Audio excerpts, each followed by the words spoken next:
भगवान का दिया कभी अल्प नहीं होता, जो टूट जाए वो संकल्प नहीं होता। अरे हार को जीत से दूर ही रखना, क्योंकि जीत का कोई विकल्प नहीं होता। हेलो स्टूडेंट्स, आप सभी का स्वागत है आपके अपने चैनल टारगेट सेमेस्टर में। मैं हूं अमृत राय और आज हम बात करने वाले हैं आपके यूनिट 2 के विषय में। किस सब्जेक्ट के?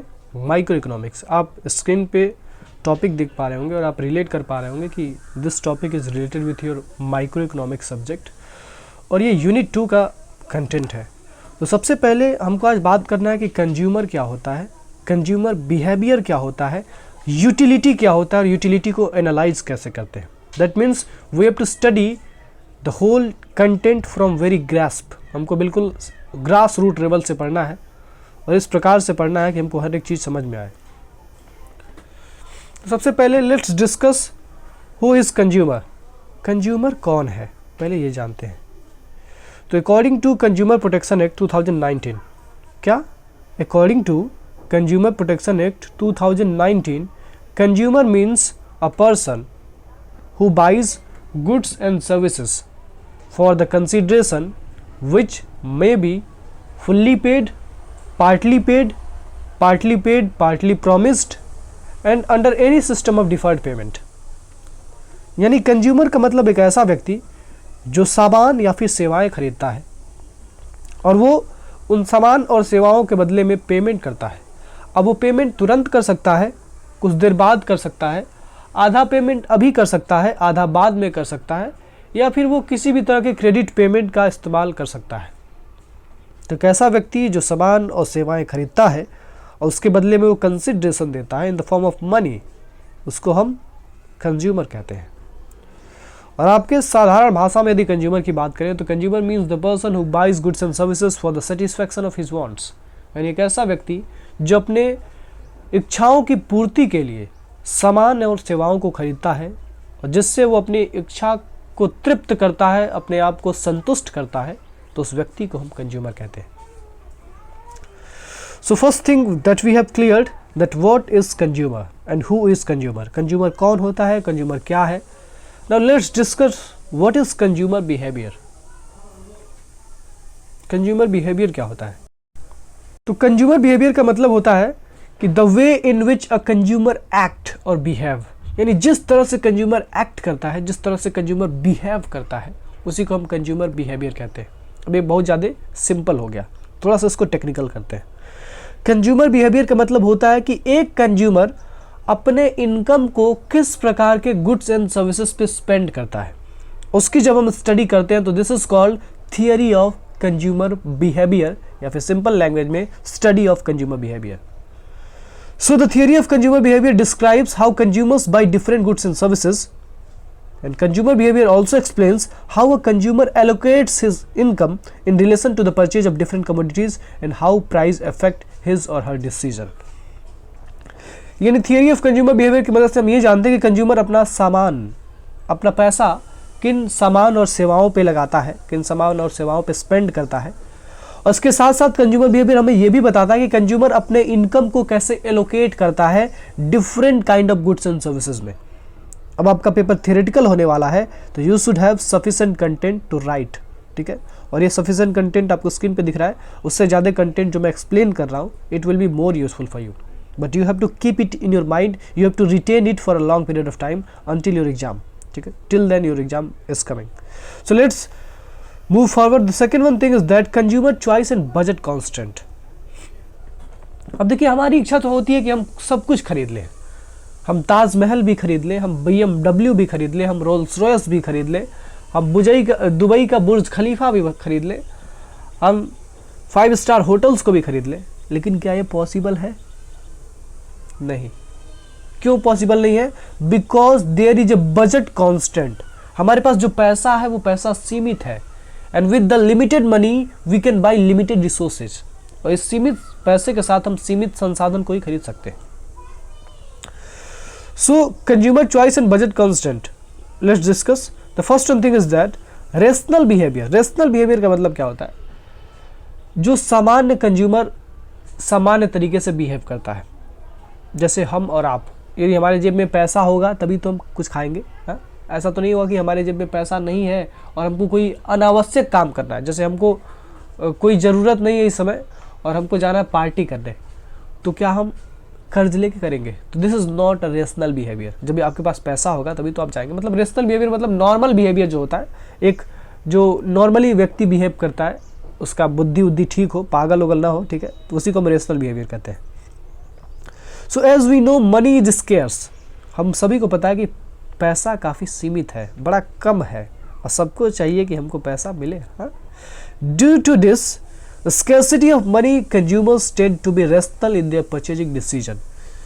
अब इसी की वजह से जो पैसे की कमी है, पैसे की जो आपके पास उपलब्धता नहीं है, इसीलिए आप जब भी पैसा खर्च करते हैं तो खर्च करने से पहले 100 बार सोचते हैं कि मैं किस काम के लिए खर्च करने वाला हूँ, क्या इस काम से मुझे कोई प्रॉफिट जनरेट होगा, क्या मेरे लिए बेनिफिशियल होगा।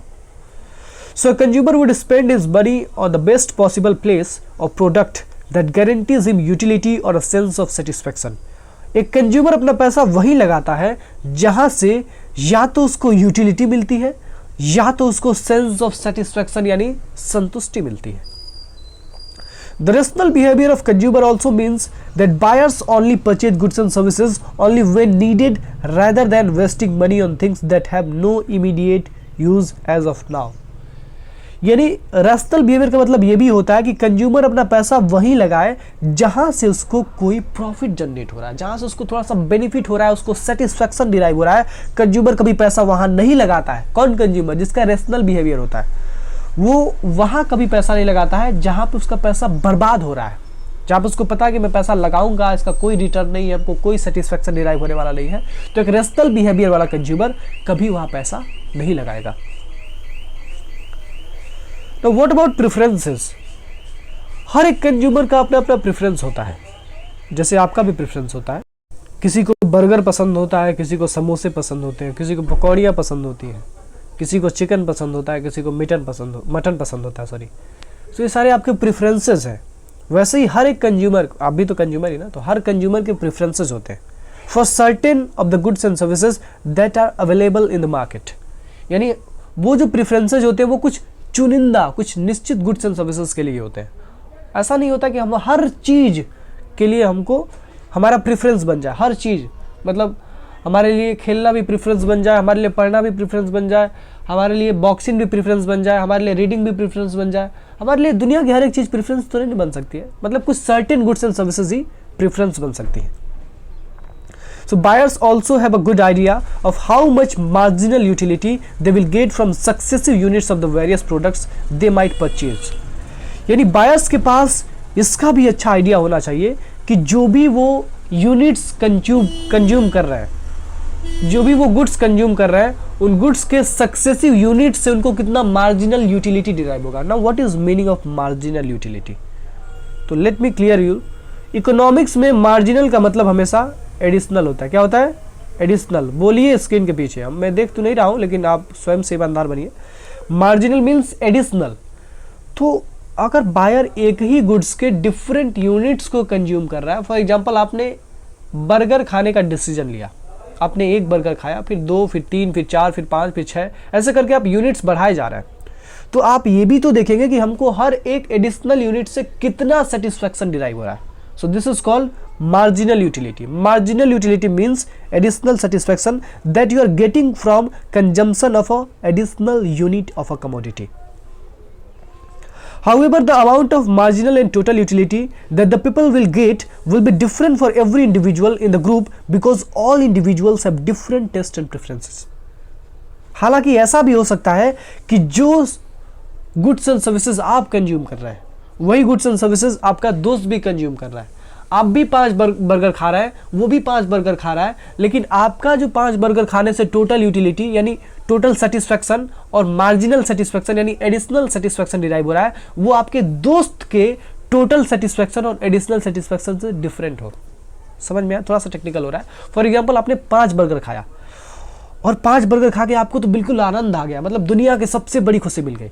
लेकिन आपका बगल में जो दोस्त बैठा का, अरे यार ठीक ही है, खा लिए, कौन सा बहुत बड़ा लग रहा है कि हम लोग लाल मोहन खा रहे हैं, या फिर वो कुछ ना कुछ बोलेगा। ऐसा हो सकता है कि उसका प्रेफरेंस ना हो बर्गर खाना और आपका प्रेफरेंस हो at the same time. Burger खाना। तो मार्जिनल यूटिलिटी और टोटल यूटिलिटी में differ from consumer to consumer, क्योंकि हर एक कंज्यूमर की अपनी विचारधारा, अपनी आइडियोलॉजी होती है, अपना एक अलग ही सेटिस्फैक्शन का जरिया होता है। ठीक है। Now budget constant, budget constant क्या है? So the consumer has a fixed limited amount of money income.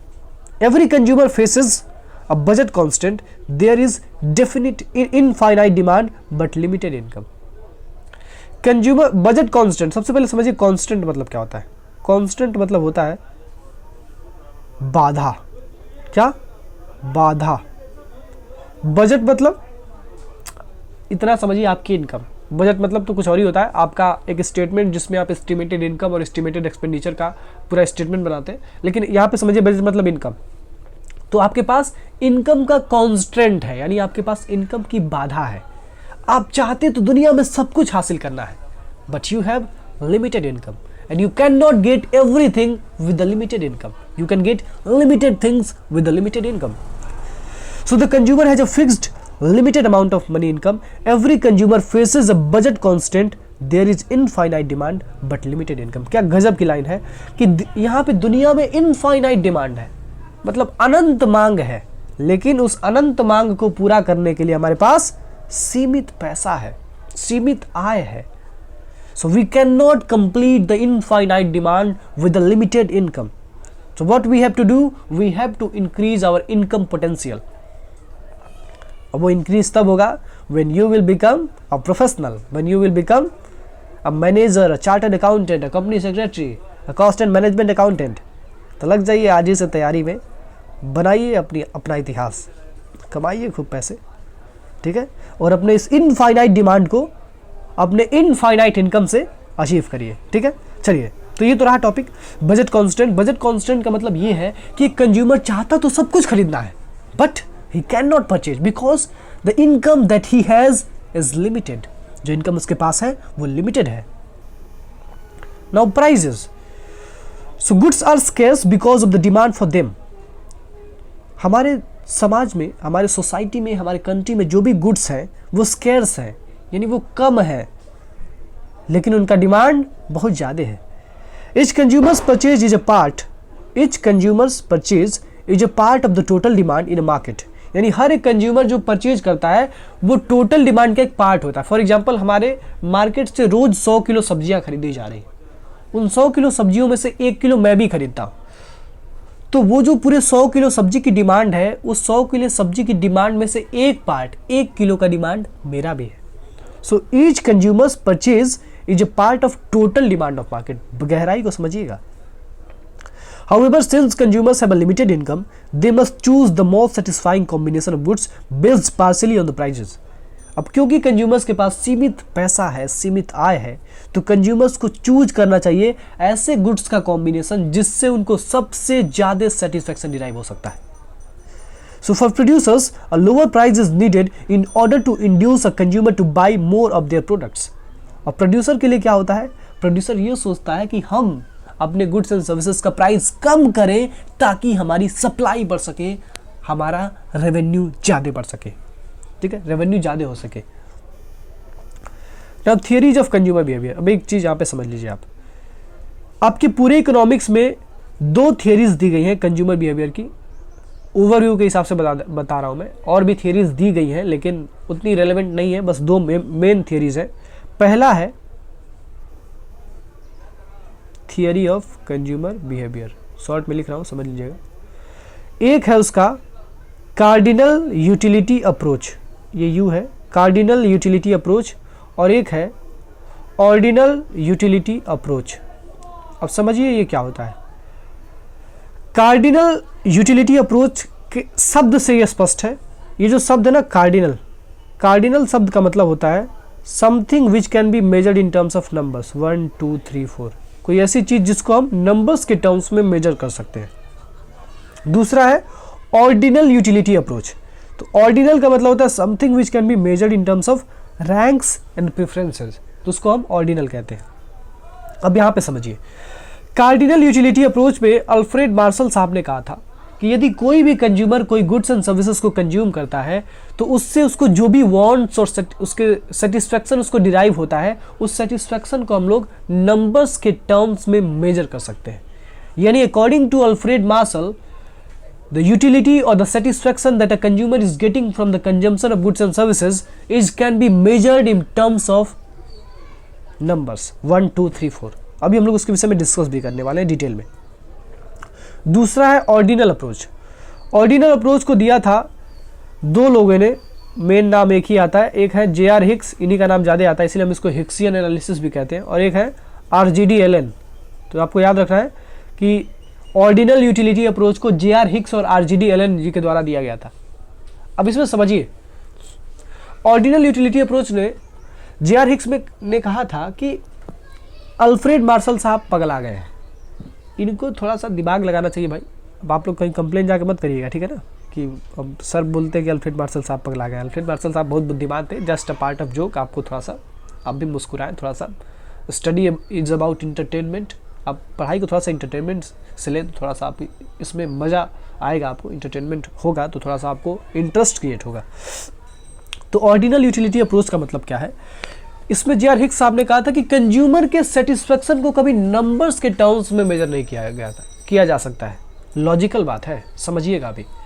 उन्होंने कहा था कि यदि हमको सेटिस्फेक्शन को मेजर ही करना है तो सेटिस्फेक्शन को ना मेजर करके हम उनके प्रेफरेंसेस को मेजर करते हैं, उनको रैंक्स दिलवाते हैं। कि मतलब यदि आपके पास 10 गुड्स हैं, पहले बर्गर, फिर समोसा, फिर केला, फिर सेव, तो आप सबसे पहले क्या पसंद करेंगे?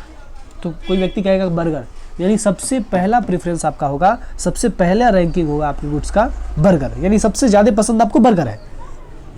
अब इस बेसिस पे हम उसका सेटिस्फेक्शन लेवल, उसका प्रेफरेंस देख सकते हैं कंज्यूमर का।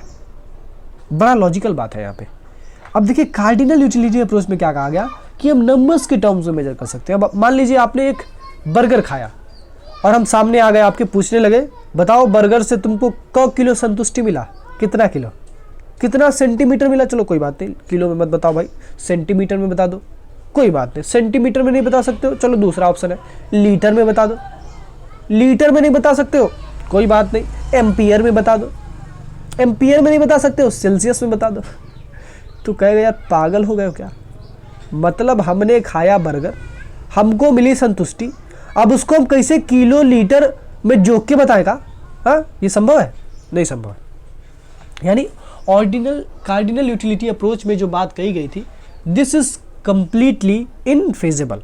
हम कंज्यूमर के सेटिस्फेक्शन लेवल को नंबर्स के टर्म्स में मेजर नहीं कर सकते, लेकिन हाँ प्रेफरेंसेस के टर्म्स में, उसके साथ साथ रैंक्स के टर्म्स में कंज्यूमर के सेटिस्फेक्शन लेवल को मेजर कर सकते हैं। तो इसमें आपको दो चीज़ याद रखनी है। सबसे पहली चीज़ कि कार्डिनल यूटिलिटी अप्रोच किसने दिया था? तो अल्फ्रेड मार्शल साहब। कौन? अल्फ्रेड मार्शल साहब ने दिया था। और ऑर्डिनल यूटिलिटी अप्रोच किसने दिया था? JR. Hicks and R.G.D. Elon ने दिया था। और ये आपको पॉइंटर्स अपने एग्जाम में लिखने हैं और इन्हीं पॉइंट्स के बेसिस पे आपको ज़्यादा मार्क्स मिलते हैं। ऑर्डिनरी वे में लिखेंगे तो आप टॉपर नहीं बन पाएंगे, थोड़ा सा एक्स्ट्रा ऑर्डिनरी एफर्ट्स आपको लेने पड़ेंगे। ठीक है, चलिए। So according to the cardinal utility approach, the utility theory explains consumer behaviour in relation to the satisfaction that a consumer gets the moment he consumes a good. यानी cardinal utility approach के हिसाब से consumer का behaviour हम इस प्रकार से major करते हैं कि कंज्यूमर जब जिस मोमेंट पे गुड्स एंड सर्विसेज को कंज्यूम कर रहा है तो उस समय उसको कितना सेटिस्फैक्शन डिराइव हो रहा है। When we speak of utility, we refer to the satisfaction or benefits that a consumer derives of his consumption। और जब हम इस यूटिलिटी की बात करते हैं तो यूटिलिटी का मतलब क्या है? जो हमारा कंज्यूमर गुड्स एंड सर्विसेज को कंज्यूम कर रहा है उससे उसको कितना सेटिस्फैक्शन मिल रहा है, कितनी संतुष्टि मिल रही है। This theory assumes that satisfaction can be measured. ये थियरी एज्यूम करता है कि सेटिस्फैक्शन को मेजर किया जा सकता है, नापा जा सकता है 1 2 3 4 नंबर्स के टर्म्स में। The unit of measures of utility is called utils. और जिस यूनिट्स में हम नापेंगे सेटिस्फैक्शन को उसको हम कहेंगे यूटिल्स। जिस प्रकार आलू को नापने के लिए किलो होता है, चीनी को नापने के लिए किलो होता है, करंट को नापने के लिए एम्पियर होता है, टेम्परेचर को नापने के लिए सेल्सियस, फ़ारेनहाइट और केल्विन होता है, उसी प्रकार यूटिलिटी को नापने के लिए यूटिल्स होते हैं, ठीक है, ये आपको याद रखना है कि यूटिलिटी जब भी मेजर की जाती है according to cardinal utility approach, तो वो यूटिल्स के टर्म्स में न्यूमेरिकल फॉर्म्स में मेजर की जा सकती है। अब देखिए, अब यहाँ पे अल्फ्रेड मार्शल साहब ने दो प्रकार की यूटिलिटी की बात की थी, एक था टोटल यूटिलिटी और एक था मार्जिनल यूटिलिटी। टोटल यूटिलिटी यानी टोटल सेटिस्फैक्शन। अब एक चीज़ समझ लीजिए, जहाँ यूटिलिटी आएगा, यूटिलिटी का मतलब आपको सीधे समझना है सेटिस्फैक्शन। और यूटिलिटी के डिफिनेशन की बात करें, वैसे पूछेगा नहीं एग्जाम में, यूटिलिटी का मतलब होता है power of a commodity to satisfy a want, यानी satisfaction power of a commodity is called utility. किसी भी कमोडिटी की वो पावर, वो ताकत जिससे वो किसी वांट्स को सेटिस्फाई कर सकता है, तो उसको हम यूटिलिटी कहते हैं। अब ये यूटिलिटी दो प्रकार की हो सकती है, टोटल यूटिलिटी और मार्जिनल यूटिलिटी। टोटल यूटिलिटी यानी टोटल सेटिस्फैक्शन। फॉर एग्जांपल हमने बात की थी बर्गर की, आपने बर्गर के 5 यूनिट्स खाए, मतलब 5 बर्गर आपने खाया, तो उसके बाद से आपको 50 यूटिलिटी यानी 50 सेटिस्फैक्शन डिराइव हुआ। तो टोटल जो सेटिस्फैक्शन डिराइव हुआ आपको from consumption of all possible units of a commodity that you have consumed, this is called total satisfaction और total utility in simple terms. Now what about marginal utility? Marginal utility मतलब additional utility. For example आपने पहला burger खाया, पहला burger खाने के बाद आपने दूसरा बर्गर खाया, तो जब पहले के बाद दूसरा बर्गर खाया तो एक एडिशनल यूनिट को कंज्यूम करने के बाद आपको कितना एडिशनल सेटिस्फैक्शन डिराइव हुआ, this is called marginal utility. यानी marginal utility means the additional satisfaction that you are getting from the consumption of an additional unit of a commodity. ठीक है, अब एग्जाम्पल्स की बात करें तो यहाँ पे टेबल दिया हुआ है, टेबल से आप देख सकते हैं कि किस प्रकार से टोटल यूटिलिटी और मार्जिनल यूटिलिटी को हम मेजर करते हैं।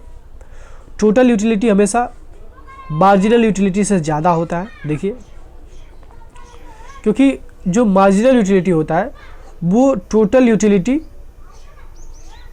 n minus total utility n-1 का डिफरेंस होता है। समझ रहे हैं? जैसे कोई कंज्यूमर है, वो एक कमोडिटी कंज्यूम किया किसी भी गुड्स का, फॉर एग्जांपल बर्गर का, तो उसको 15 सेटिस्फैक्शन डिराइव, 15 यूटिल्स उसको डिराइव हुए, उसके बाद से दूसरे से 28 यूटिल्स डिराइव हुए।